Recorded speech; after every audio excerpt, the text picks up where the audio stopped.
Good morning. Is it working? Okay, good.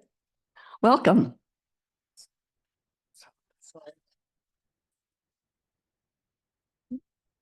Thank you all for being here this morning.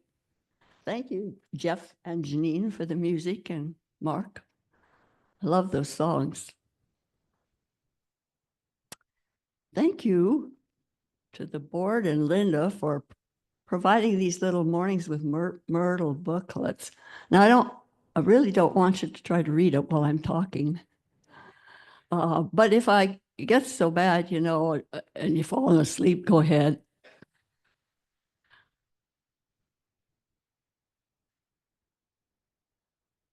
I have spoken before on the power of power, but not on the power of prayer. And as Michael said, this is the month of power. For those of you who are new and haven't been here before, Unity has a color for every month, and purple is this month's color. It's one of my favorite colors. It's a fun office, all the shades of purple that just make me happy. And so the power for the month is power. The talk is power of prayer. And my topic is going deeper. To me, prayer is such a personal thing that I hesitate to try to share anything on this because you all have your own way. And I know that you're all spiritual seekers, or you wouldn't even be here today. So I welcome and I thank you for your presence, and I love that compassion is the topic from the prayer of the day.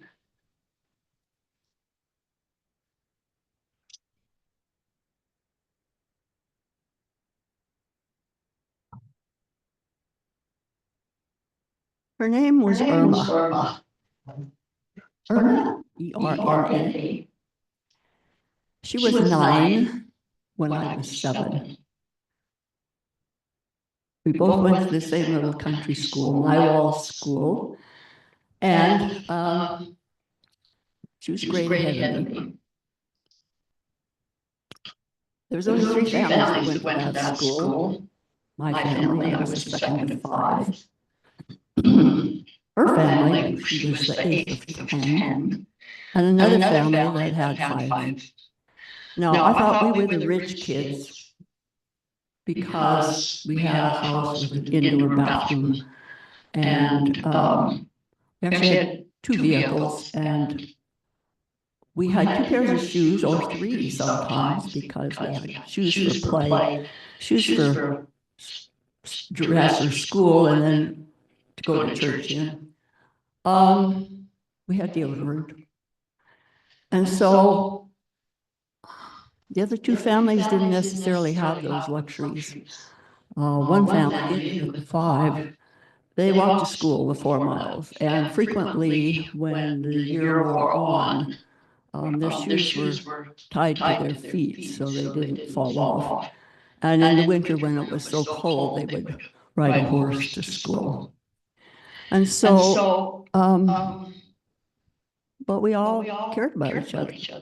Her family, with a family of 10, my memory was the house had 1 bedroom on the main floor and 2 upstairs for 10 children and adults that I don't recall there being an indoor bathroom. I don't know what her dad did for a living, but there wasn't a lot of abundance in their family in the way of money or supply. The year was 1952, and what this has to do with the power of prayer is that that was the same year. That was the year that both of us were afflicted with polio and got the hospital experience because of it. Her left leg was completely paralyzed, and her right arm was paralyzed. She went off to Billings to the hospital, and I went off to Great Falls to the hospital that whole summer. And so when the fall came around and we came back to school, we didn't talk about it. She didn't talk to me about her experience, and I didn't talk to her about mine. I came from a family of long line of rosary carrying Catholics. So I had grandmas with rosaries and parents with rosaries. And already by the time I was 7, I knew how to pray the rosary and I had my own rosary with me. I don't know, as I was reflecting on this in terms of the power of prayer and how meaningful that experience was to me, I don't know if they had prayer.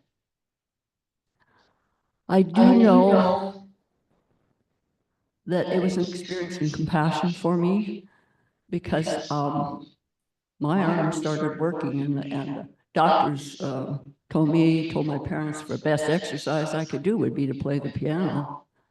So that wasn't really a punishment. Her um, her left leg grew to be as long as the other leg, but it didn't have any muscles. And so the left buttocks didn't form, the ankle flopped. And so walking was almost impossible. So they put her through surgeries to lock her ankle in. And so every step was an effort. And she never complained. I never heard her complain. We used to sit on the floor and play jacks and laugh and have fun. And she did everything she could do. She passed away probably 20 years ago. I never got to actually sit and have a conversation with her as an adult. But I do remember the power of prayer and how many prayers were said for us and all the kids and all the people that year that were afflicted with polio. It was before the vaccines came out. As I think and study the principles of prayer with unity, I'm pretty sure that all the prayers that were said were done according to unity rules, principles. So I was thinking about that, about the success of the prayers in terms of myself and what was common. And what I believe to this day is that underlying prayer, no matter how it was said, was a deep, deep love and caring and compassion from all the people in the community, not only the people who didn't have children who had polio, but from the people who did, and those who didn't felt a great deal of compassion for people who were working with children who did. So they sent us cards and letters and gifts. And there was a woman who had Maida McCartney had the Chinook Hour. And every week I'd listen to the Chinook Hour, and she would send love to all of us that were in the hospital. And that was the underlying power, was that no matter how they were saying those prayers, there was a deep love underneath. One little chair is part of the process. So I'm going to step away from the mic, lift the veils.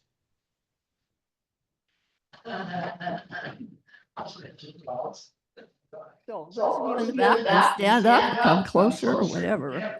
These are some of the gifts that I received that year.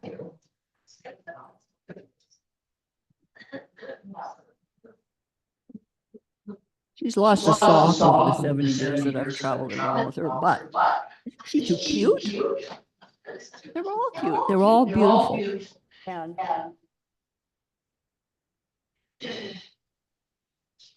Michael Bouchard, I thought of you when I opened this one up. Because the last time I talked, he gave me a little bit of static about dressing in my flaring things. But you know, I didn't think about it until I looked at these dolls. I thought, maybe at 7 years old, when I didn't have any flaring clothes, maybe I had a little heart's desire to have them someday without even knowing that. So thank you for giving me a little static, because it helped me to dig a little deeper here and understand how I got where I got.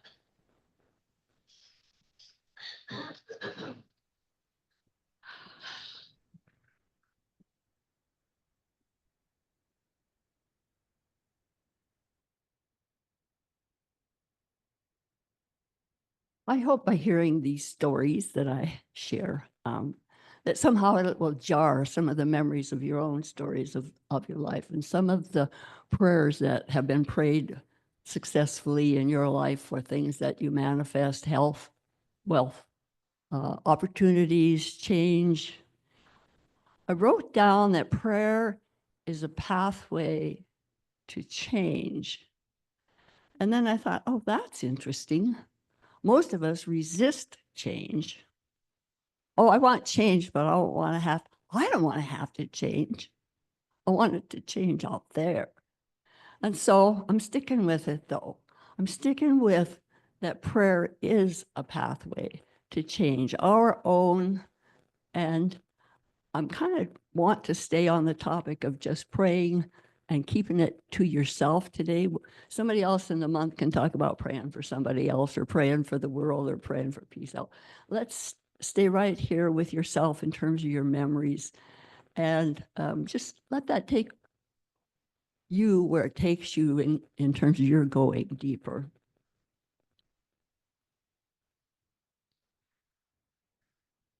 The second event that I wanted to put into the category of the power of prayer was the manifestation of my trip to Machu Picchu a few years ago in 2008, however many years, 17 years ago already. The first time I ever had seen that picture of Machu Picchu, my heart said, I have to go there someday. Well, then, with my health issues over the years, I was vulnerable to practically every bug that came along.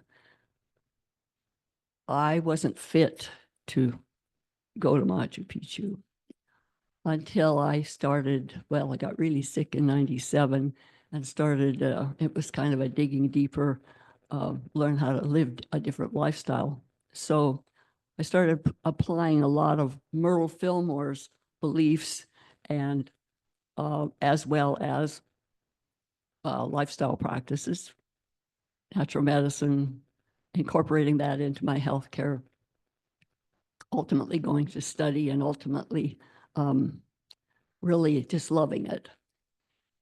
Anyway, I finally got to the place where I thought, oh, maybe I could go to Machu Picchu. So my doubt talked me out of it. My hope talked me into it, back and forth until I finally put it out. I in 2006, I started with the Red Rose Academy, which is what I've been kind of following as an extra to Unity. It's Unity on steroids, I call it. But the Tree of Life teachings is what it's based on. So I was listening to that and listening to Unity and trying to put it all together. And so I made a commitment that I was going to go. And I made a commitment to work harder at my health and strength because I wanted to hike the Inca Trail. And I had a friend that used to live here who went to Alaska. Oh, she wanted to go too. So she was going to lose 40 pounds and get fit and go with me. Well, she didn't lose her 40 pounds and she didn't get fit. So I'm going by myself. So I had to find a tribe to go with. I had to find a group. And our sweet Laura Bloom is, in fact, in Machu Picchu right now. So that sort of brought this up for me too, because we were talking about it the other day.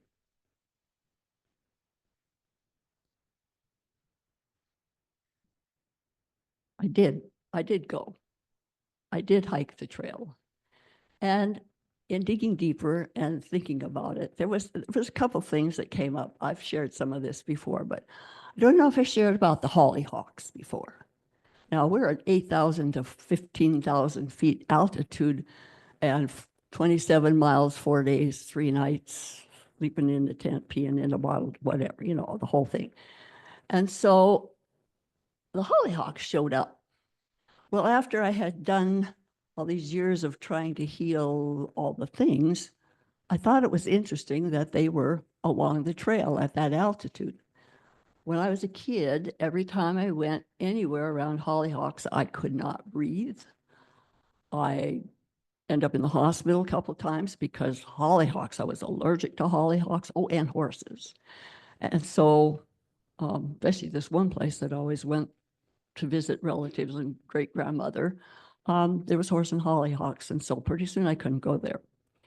Anyway, in the process of digging deeper and all the work over the years, put this out to you that Merle's saying that we can heal anything, that there's usually something connected to some kind of a story.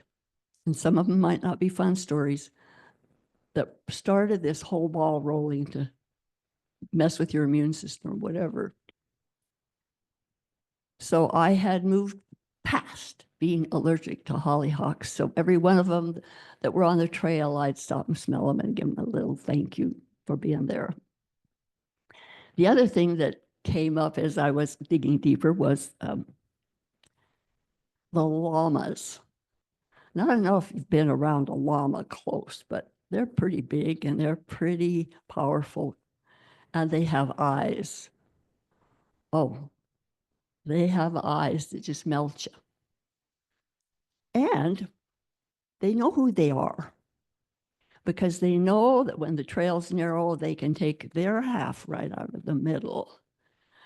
And so if you're where the cliff is there and the side is here, I learned pretty fast that you take the inside. You take the inside when the llamas are coming because they're not going to change. They know who they are and they're doing their thing.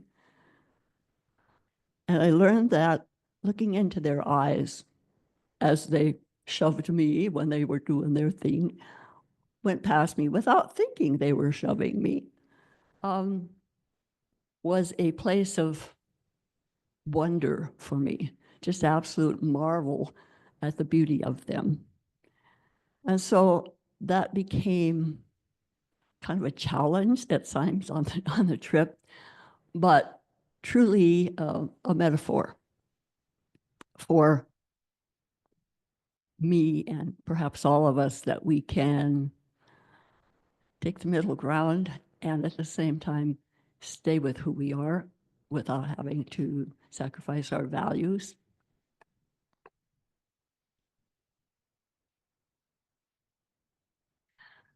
So where I am today is I took a prosperity class. Roger and I took the class with Susan Gum a couple months ago. And we looked at various and sundry possibilities of prosperity. Well, you know, sometimes you think that word, you think money. Well, that's okay. I put that one in there. But what came to me was to look at prosperity for improving my healing of my ears. I've worn hearing aids for 20 years. And last fall they were getting, so Roger had to holler at me if I was in the other direction, or he was.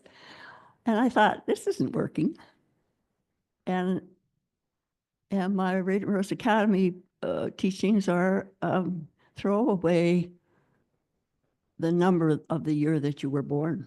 Not your birthday. You can hang on to your birthday, but forget about the year, because that's only telling you how long you were here. But to really start looking at this whole aging thing and the whole mythology of that and let it go. Don't live as if you have to live in the number of years you've been on the planet. Well, that's a huge challenge, but my ears somehow fit into that story. And I thought, okay, I know what I know about natural treatments.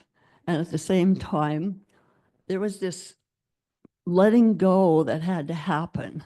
One of them was, well, my dad wore hearing aids and his mother wore hearing aids, and I look like his mother. So therefore, I probably am not going to be able to hear when I get older. Well, that's not exactly a truth in Unity principles. So that was one of the things that came up. The other one was, of course, was doubt, fear. Do I know what I'm doing? How am I going to do this? Who do I confer with? And what came was, well, do your prayers and your meditation. Put it out there, put your statement out there, and do it. And so Teresa isn't here today, but she wrote an article in the newsletter that was just absolutely fantastic. If you haven't seen the article yet, please find it because it's your guide. She is really has a wonderful way with words, and you can pass that along to her. That if you have that little thing in your hip pocket, you're going to know how to do the prayer that Unity teaches and manifest that with your imagination and prayers. It was a wonderful article. Anyway, when I saw that, I thought, oh, there it is, right there in writing. I was formulating it in my mind, but when I saw it, it's like, that's perfect. So I can say I'm in process. I've had some interesting things happen. One of the things that was extra, that was new, and thank goodness that there are so many new ways of treatments for health coming out.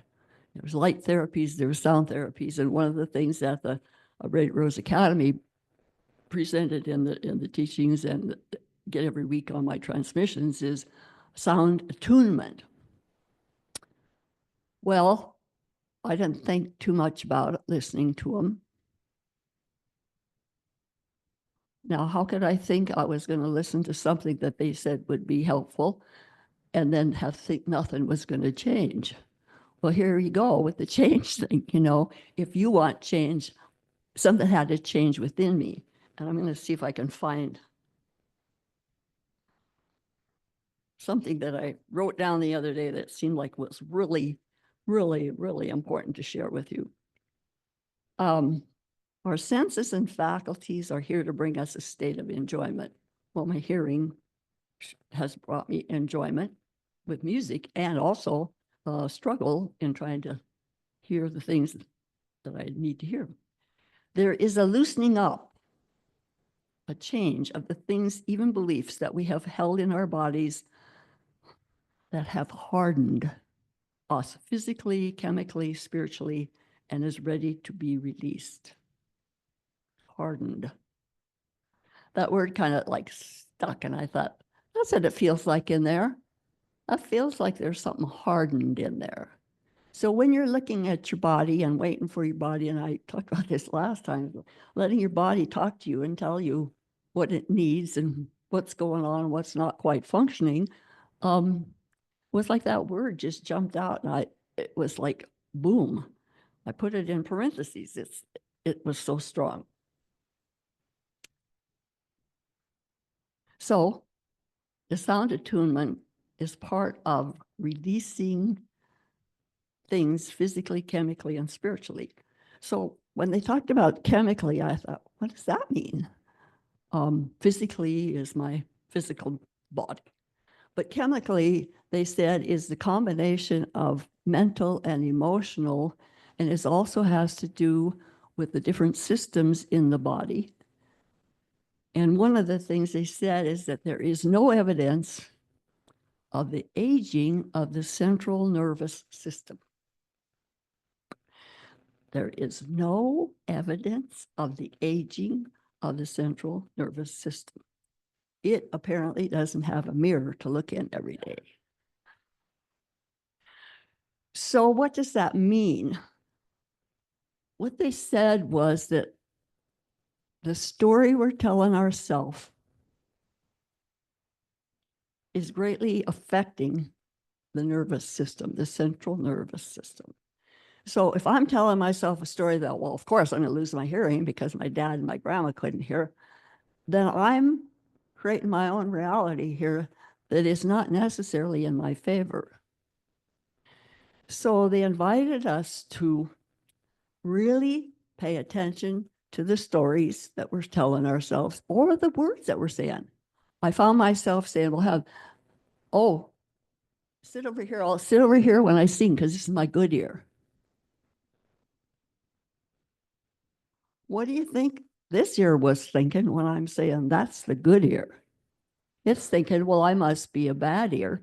Well, we got to get rid of the good, bad stuff because that's not helping us. We can say left ear or my right ear. which is neither black or white. It is what it is. And so, and I caught myself the other day, Roger was working on sitting down and resting because he'd been working too hard. And he was said something about his knee. And I said, is that your bad knee? Stop it. Help me stop it.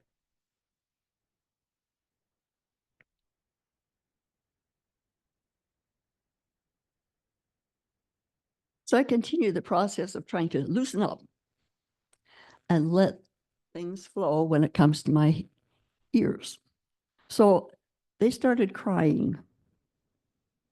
Like I'd sleep on my left side and they drain. I've never had ears. I never had anything coming out my ears before. It's like liquid with wax in it.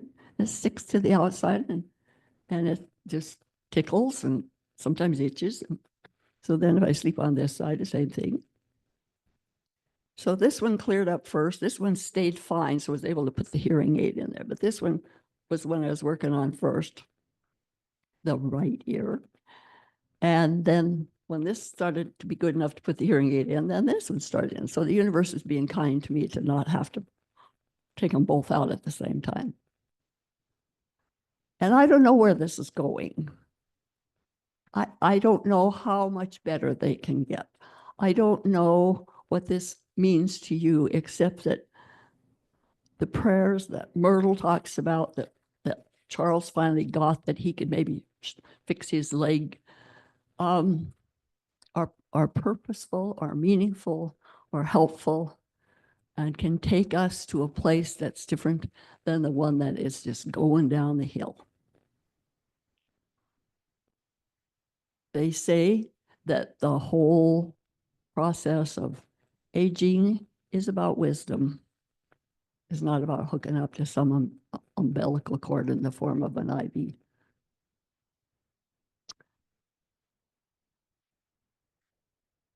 Life loves to fulfill itself on every level. And life is a combination of light and love, light, the father energy, love, the mother energy.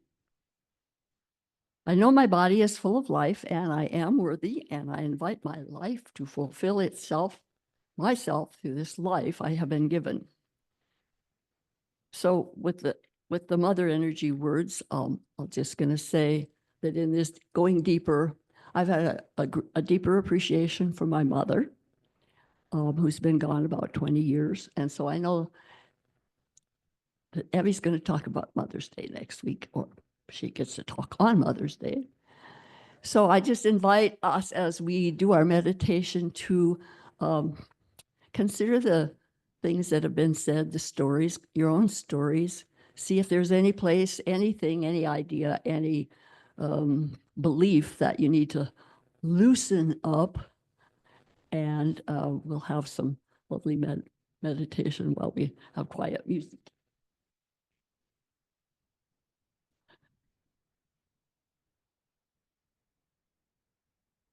So getting yourself comfortable, feet on the floor if that's comfortable. Close your eyelids if that's comfortable. Take in a couple deep breaths.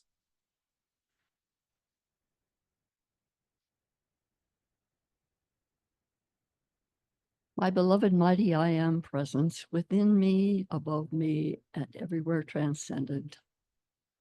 I thank you for the gift of life. You are the source of my existence.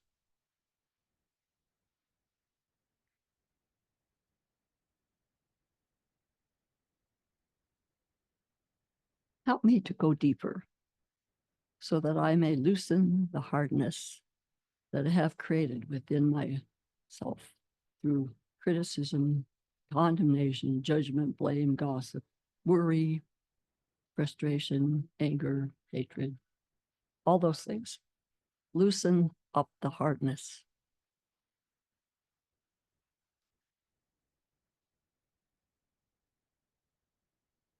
Help me to observe with love and determination what I resonate with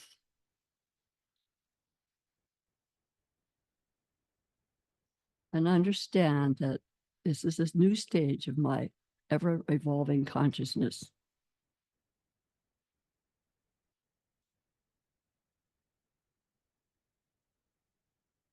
And I listen now in the silence for promptings, pictures, thoughts, feelings, and I thank you. So we'll be in the silence for a couple of minutes.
I move through the regenesis of my body.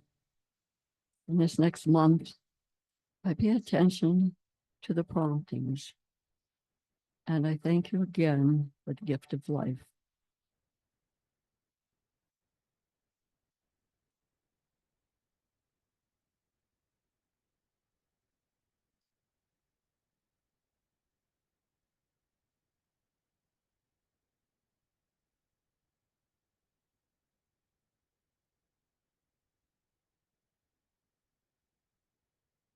And so when you're ready and comfortable, take in another deep breath and open your eyelids and return to the sanctity of this room.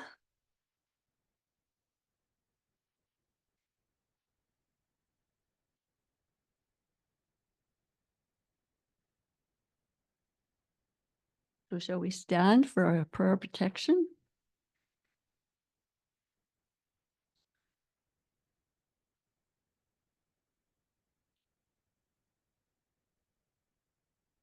Okay, so together let's play the prayer of protection. The light of God surrounds us. We are the light.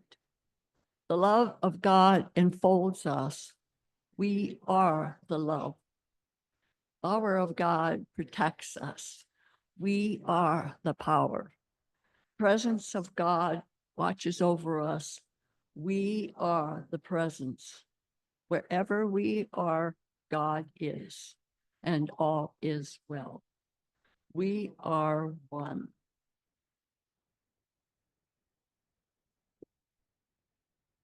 Okay, I think we get to form our circle for the prayer.